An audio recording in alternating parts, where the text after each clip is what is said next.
La Chine a toujours été effectivement une source d'inspiration, je dirais, pour la création française dans le domaine des arts décoratifs.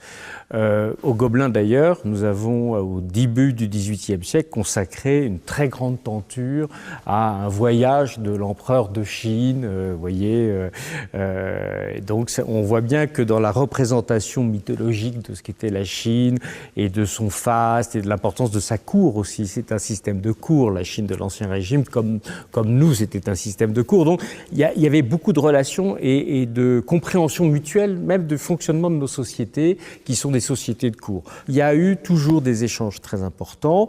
Ça s'est traduit notamment au XVIIIe siècle aussi par l'importation de beaucoup de laques chinoises qui sont venues orner du mobilier fait par nos ateliers en France, mais c'est vrai qu'on considérait comme un summum du raffinement d'avoir ces fameuses laques qui venaient de Chine ou de Coromandel notamment, et d'ailleurs on en a quelques exemples dans nos collections toujours.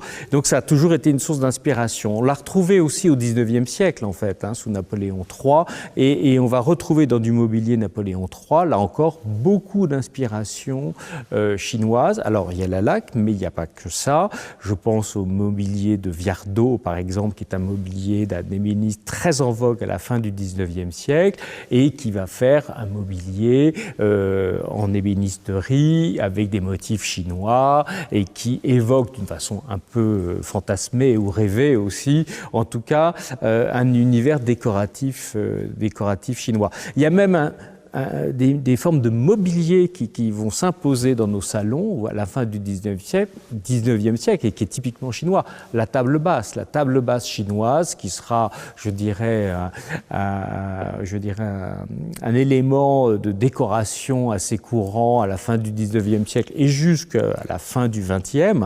Dans un bon salon bourgeois, vous aviez toujours une table basse chinoise.